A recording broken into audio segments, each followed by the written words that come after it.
Tonight on CTV, ASCSU has its first reading regarding misrepresented reproductive health care and where you can drop off those pesky little tree limbs you've been having lately. Then, find out when the recently passed plastic bag ban will take effect and learn some other options to help you take that one trip from the car to the house. All that and more here on CTV Channel 11.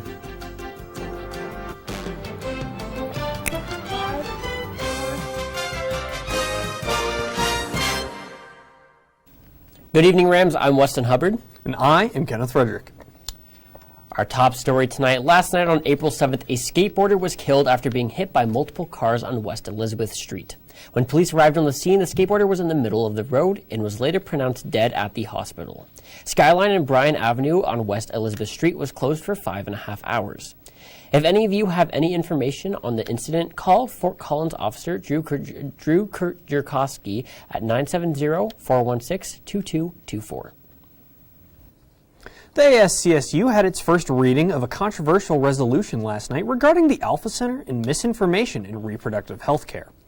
Advocacy for accurate, unbiased, and stigma-free healthcare options is a resolution that aims to engage CSU administration to ensure that unbiased healthcare is advocated for on campus. It specifically names the Alpha Center as an organization that uses misleading marketing to prey on women who are seeking abortion services. Senator Fields claimed that the Alpha Center and other anti-abortion clinics were limiting options for marginalized communities by using deceptive practices to seem like an abortion clinic. What are their identities? What do they look like? Which people are not allowed to have a choice in these decisions? Those are usually people from the BIPOC community. Those are usually people who've been marginalized. Those are usually people who are in low income. Fields also said that she had heard from several students who had extremely negative experiences with the Alpha Center. She wouldn't name any of the victims because of the highly sensitive subject, but asserted that the actions of the Alpha Center were articulated in her resolution. Jen McLean, the executive director of the Alpha Center, spoke on the subject during gallery input. She stated that the Alpha Center is transparent in their marketing and communication about their mission. She also declared that if the conditions laid out in the resolution were true about the Alpha Center, that working there would be out of the question for her. I will tell you that personally, if that was how our business were conducted, I wouldn't work there, and I actually believe that no one on my staff would work there. The resolution has now gone back to committee to be reworked before its final reading and vote at the next Senate session on April 22nd. We will keep you updated on this resolution and other Senate activities here on CTV Channel 11. There are many areas of the most recent election in Fort Collins that we're focused on, but one may become more apparent to the public than the rest.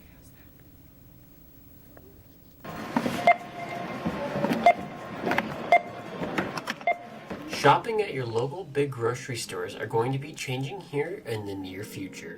Plastic bags are going to be banned within large grocery stores in the Fort Collins area in order to combat the use and waste of single-use plastic bags. This will only apply to the bags used at checkout, and instead they will be switched with paper bags. There is a catch, however, as these paper bags are going to cost 12 cents per each one. The decision passed in the most recent ballot with about 59% of the voters agreeing to it. This shows growth from the past, as the issue has been on the ballot a few times prior and has failed each time to pass. This switch in effect will not take place until May of 2022, and there will definitely be other options that you can use until then.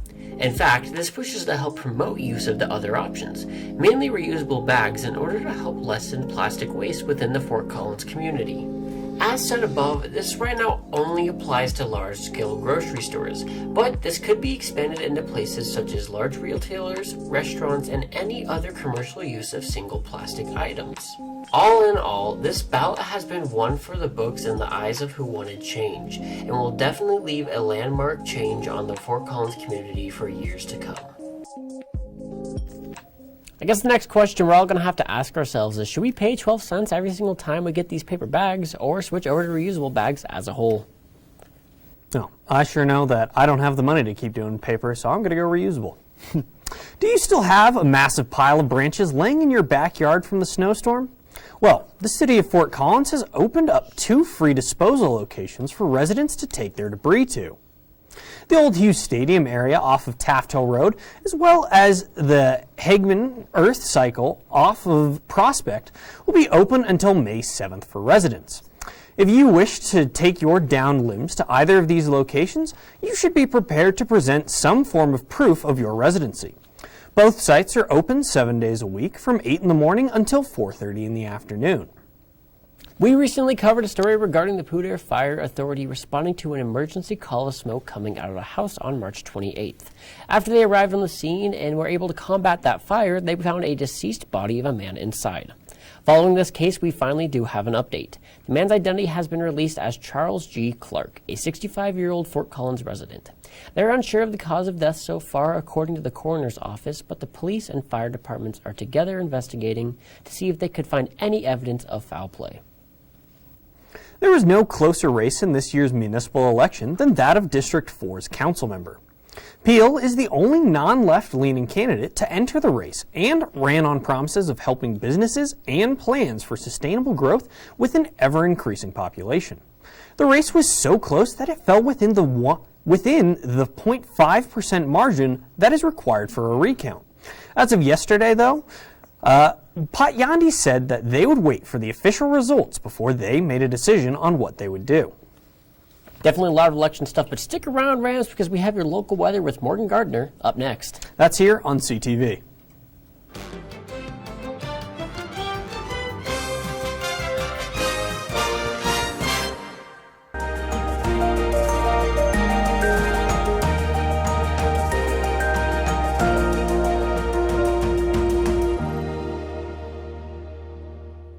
Good evening, Rams. My name is Morgan, and tonight we're starting off with some breaking news. As a red flag warning has been called into effect, CBS 4 labeled the Western and High Plains as the more high-risk areas, while areas such as Frisco, Salida, and Trinidad are pretty clear. Ultimately, if you're in one of these red-labeled areas, you might want to refrain from heading outside, as the high winds can lead to the capacity for fire. So we don't want to just be careful with that. And the effect is in morning until 8 p.m. So with that, let's head straight into our regularly scheduled weather rundown. So our current conditions right now, we are sitting at 63 degrees, nice and sunny outside with a little bit of wind, 12 miles an hour, west-northwest, humidity of 0, so it's really sparking the potential for some of those brush fires there. And our sunset at 7:32. And as we head into overnight lows, you can see that across the region we'll be sitting at a lot of the same. So up here in Denver, you can see that we're sitting at 40, Colorado Springs at 39, Pueblo at 40. And over here, we are sitting at 25 in Gunnison, 28 in Vail, so a little bit colder on the western plains there. And alongside the east, we're sitting at 39 in Burlington, 35 in Lyman, so not too much variability across the state here. And as we move into tomorrow's highs, we'll be seeing a lot of the same stuff as we saw today, so nice and sunny outside. Again, along I-25, we'll be seeing 55 in Denver, 54 in Colorado Springs, 62 in Pueblo, so a little bit warmer weather down there. Alamosa sitting at 61 there, so it'll be nice and warm. Nice spring weather there. And as we go into tomorrow's forecast, we'll be a little bit partly cloudy outside with a lot of wind. So 20, 30 mile per hour winds, gust up to 30 and 40 miles an hour, and sunset at 7:33. And we'll be sitting at 55 with a low of 30 degrees. And as we go into the 5-day forecast here, it'll be a lot as we saw this week, so lots of sun, but a little bit of rain and snow on Tuesday and Wednesday is possible. So tomorrow we'll be sitting at 70 degrees with a low of 38, and across the rest of the days we'll be dipping down 58, 52, 44, and 40 degrees. Not too ideal for our spring break, but hey, it's better than it being super snowy the whole week, right? With that, Rams, that is all the weather I have for you tonight. So stick around and we'll have more news after the break.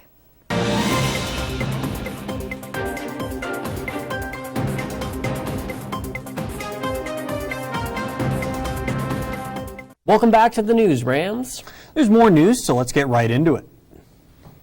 The break is only a few painstaking days away, Rams. This year, we'll be going into a later than usual spring break and then virtual classes after that. With yet another semester of unusual campus life and weird spring breaks, I hit campus today to ask students how they were feeling about break and what they're going to do after.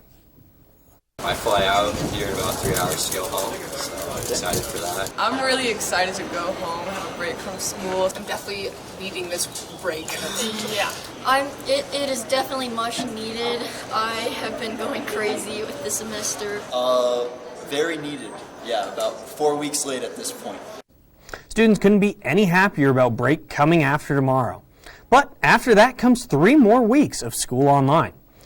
Unlike the break, students are feeling anywhere from fine to absolutely dreading it. Walking out of my last in-person class the other day was less than ideal. I think it'll be hard. There's a lot of assignments, but I'll get through it. It'll be okay. I'm ready for it to be over. Not too happy about that, but happy that all finals are online. Because then it's a matter of, like, online tests are way easier than in person. You know, I don't think break could literally come even a second later. Yeah. That's it. I'm at a loss for words. I just need a break. You heard it here, Rams. For Collins, it's time you meet your new mayor, Jenny Arndt.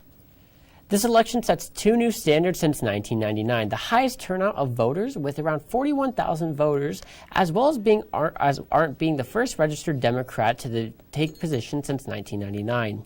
She won with about 63% of the vote, according to the Coloradan, which was around 24,000 votes. Arndt has served within the House of Representatives since 2015 and was quoted as wanting to help at a more local level. With a new mayor, let's see what she's capable of and have our hopes and votes counted in the best way possible.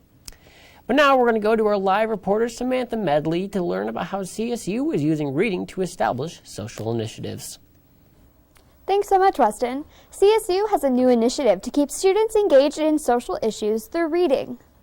Rams Read is a campus initiative which began this year. The program was designed for students to read a book chosen by the university individually and then come together for a discussion with the author. We'll be scheduling an array of events and other opportunities to discuss the book and how it might relate to your own life experiences, to engage with others, including the author, and to share your responses and reactions with other members of our CSU community. The first book chosen for Rams Read is entitled Citizen, an American Lyric written by award-winning Claudia Rankine.